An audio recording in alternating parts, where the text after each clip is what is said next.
A good day for the bowlers as 18 wickets are taken on day one at Chelmsford.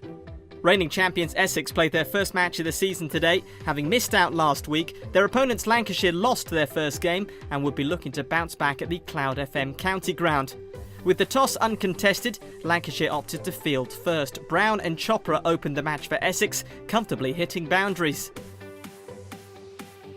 But it wasn't long until Onions got the upper hand, getting Chopper LBW gone for 6 runs. Wesley came in next, and despite some good bowling, the pair did manage to slowly build their total. Nick Brown, however, was the next to go. Joe Many with the breakthrough, the second wicket coming in the 17th over. Just 2 overs later, Wesley was sent packing, this time courtesy of a Tom Bailey delivery, the batsman edging behind to first slip. Essex 3 down in the opening 90 minutes. Ravi Bopara and Dan Lawrence were now at the crease, but the 4th wicket fell in the 28th over. This time it was Ravi Bopara who edged to third slip, courtesy of a Jordan Clark delivery. So at lunch, Lancashire would have been pretty happy with their morning session. The score 65 for 4, an accomplished bowling performance against the defending champions. They would have been looking to carry this on going into the afternoon. And they did just that. 4 balls into the resumption, Essex lost another wicket. Lawrence the man to go after a marvellous catch by Keaton Jennings. Essex's difficulty continued as just 4 overs later, the wicket of James Foster fell. The batsman edging behind to Alex Davies. Graham Onions picking up his 2nd wicket of the match. The score at this stage, 85 for 6. Tough times for Essex as they lost another man in quick succession. Some great bowling from Lancashire saw new man Walter sent packing for 7 runs. And the wickets kept tumbling at Chelmsford. Skipper Tenduscarter caught LBW to Joe Many. The score at this point, 105 for 8. 3 overs later, Essex lost another wicket as Simon Harmer's miscue resulted in an edge. The delivery coming from Bailey. It was all going Lancashire's way at this stage. Peter Siddle and Jamie Porter were now at the crease and frustrated Lancashire. Siddle hit a couple of handsome 6s amongst other boundaries, with Porter also contributing well. The home side had 1 wicket remaining.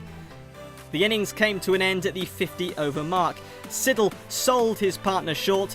Jamie Porter was comfortably run out. Essex finishing their innings on 150 all out. An early tea was called at Chelmsford. A great bowling display from Lancashire earned them some early wickets in quick succession. They were, however, frustrated by the last wicket partnership of Siddle and Porter. They added 37 runs, leaving a much more respectable score for the champions.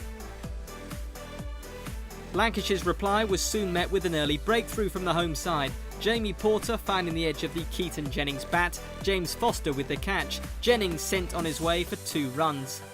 And Jamie Porter was then in the wickets again. Alex Davies this time mistiming a drive to mid-off into the hands of Tenduscarter to give the bowler a 2nd early wicket. After just 9 overs, Essex claimed their 3rd victim.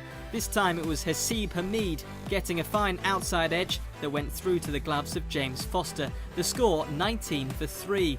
Runs then started to come slightly easier for Lancashire. Livingston and Villas tried their best to get something started for the 4th wicket.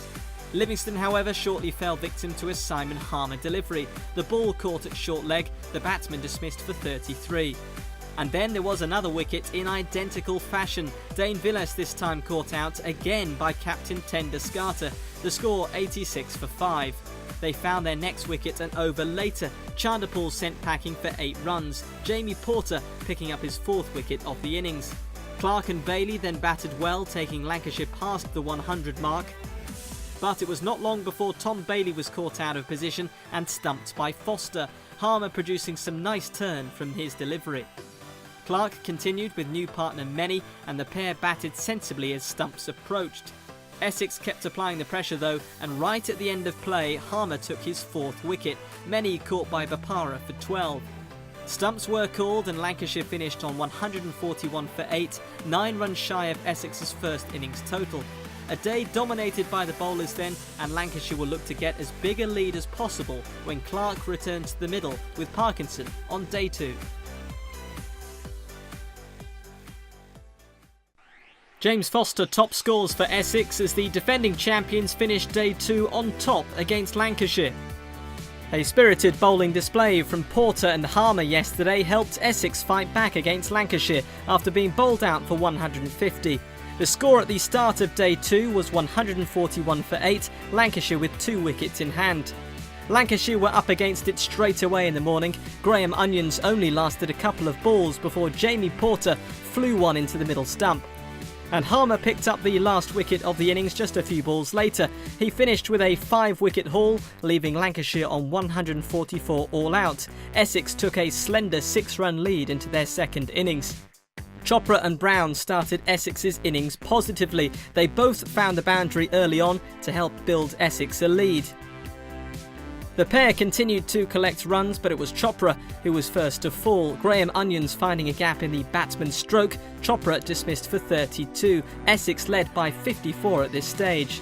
The home side added 10 runs before losing their next wicket. Nick Brown, the next to go. He got a leaning edge. The catch made at gully. Joe Many picking up his first of the day. And another one down for the home side. Lawrence this time was contentiously caught out following a fine edge from Joe Many's delivery. Going into the break then, Essex were 82 for 3. Both teams with positives to look back on. Wickets tumbling fairly sharpishly, but runs also still flowing. The home side 88 ahead going into the second session. A steady start to the afternoon was perfect for Essex, and the batsmen achieved this comfortably, pushing the home side past the 100-run mark. Bopara and Wesley continued to bat well, but Bopara soon met his fate. He fell to a lovely delivery from Tom Bailey. The ball edged and caught. The batsman dismissed for 26. Tendusgarter was next to the crease and produced some entertaining batting. The skipper helped to move Essex's total past the 150 mark, collecting a 6 in the process. But his partner Tom Wesley was soon to meet his fate. He departed after coming 1 run short of his half-century. Frustrating for the batsman, his mistimed drive resulted in Parkinson picking up his first wicket. In the next over, Tendusgarter got very lucky, following a mix-up with James Foster. The throw towards the stumps missing and giving the Essex captain an important lifeline. But just 2 overs later, he wasn't so lucky. Graham Onions produced a delivery, keeping it low and wrapping the batsman's pads. Tendusgarter left the field with 25 runs. Tea came at a good time for Essex. They managed to get to the break without any more losses. The hosts took their lead to 200, but would have still felt far from comfortable at this stage. Re-energised after the interval, Many managed to pick up his 3rd wicket, sending Walter on his way for 14. However, things didn't get much better for Lancashire as Foster proceeded to bat more aggressively, taking Essex's lead past 250. Harmer batted sensibly whilst Foster brought up his half-century, and the pair continued to make good progress. Essex piling on decisive runs in this 8-wicket partnership, and their lead was soon up to the 300 mark. But just as Harmer was closing in on his half-century, he was out. Graham Onions the bowler, Davies with the catch, Harmer gone for 49. Peter Siddle came and went quickly, a duck for the Australian LBW, off the bowling of Bailey to leave Essex 9 down. 2 overs later, the innings was done and dusted. Foster, the man to go, caught plumb leg before to Tom Bailey. The end of the innings and the end of the day's play also. The Essex wicketkeeper Foster falling for a 125-ball 69 that may end up proving to be a match-winning contribution. Essex all out for 313 in their second innings, which means they've set Lancashire 320 to win in 2 days. Essex edge a 3-day thriller against Lancashire at Chelmsford.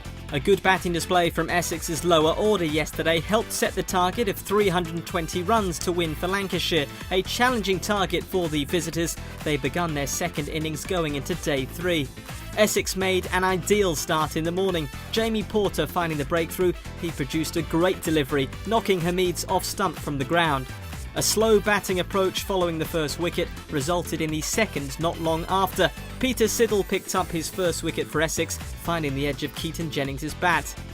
Alex Davies was then joined by Livingston at the crease, the pair doing their best to keep the board ticking along. Davies contributed superbly with 3 successive boundaries.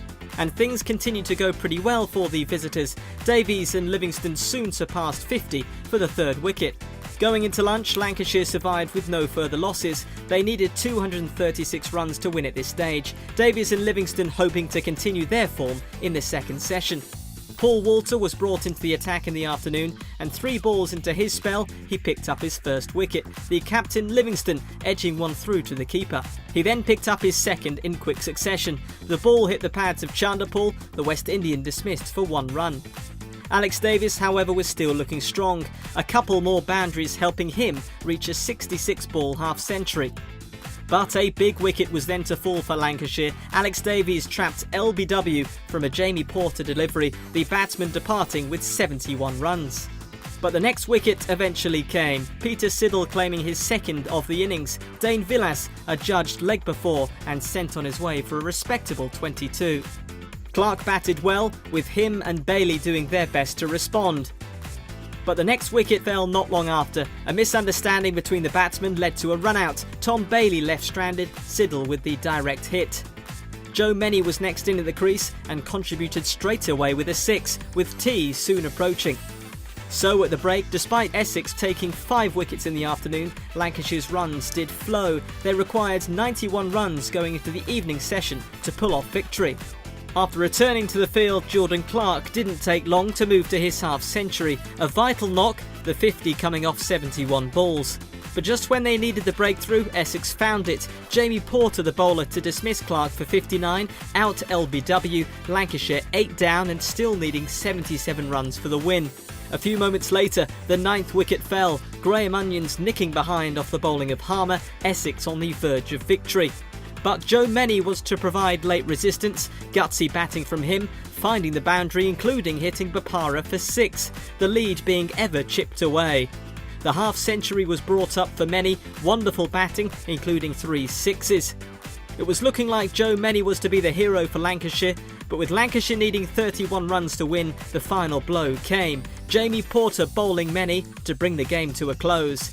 A dramatic end to an enthralling game. A win for Essex. It means Lancashire have now lost their opening 2 games and Essex get a first win of the campaign after not even getting on the park at Headingley last week. Essex claim 19 points with Lancashire taking 3.